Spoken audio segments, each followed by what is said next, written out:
Gives it back, gives it to Watson. He pulls for three. Watson for three. Side out, Watson for three.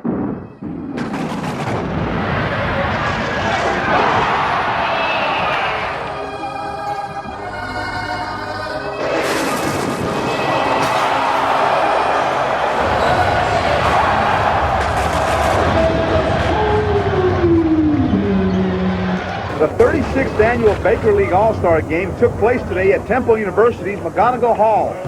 But at that time, they had South Philadelphia, West Philadelphia, North Philadelphia, and they started the Baker League.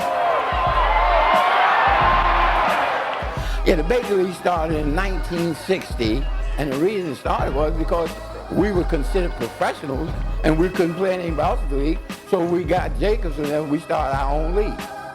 25th and Diamond became the Baker League because Mr. Baker, who headed up the recreational department, and is Hal King Lear's uncle, said, open the doors and let these guys play indoors. And I'd like to acknowledge some of those guys who put the Baker League together, because it wasn't just one man, it was a community of men. The Charles Baker League was one place where everybody in the city could come as a melting pot to meet everybody from another part of town. This was a time when we were starting to expand a little bit, and that was a good year in the Baker League for us because it was really competitive. My experience with the Baker League starts all the way back to the John Chaney Sunny Hill basketball camp at Chaney University. The Baker League has helped spawn many other leagues throughout the city.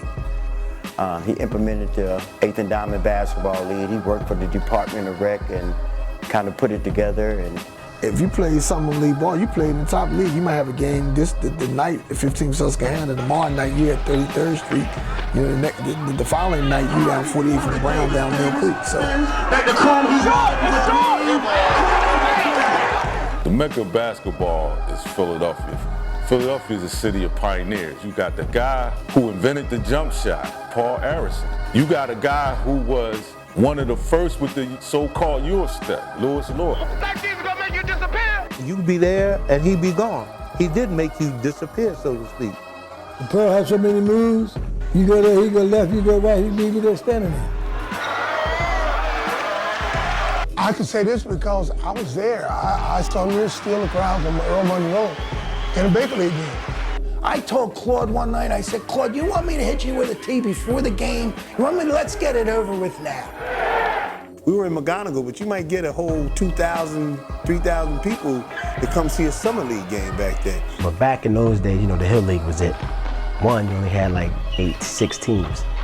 I just remember he was like maybe 8th or 9th grader. And they said, he's gonna be in the NBA. And he ended up making it to the NBA. So that's what stands out with Alvin Williams. I played in the developmental league, I played in the future league, the high school league, the college league. The Sunny Hill League made me.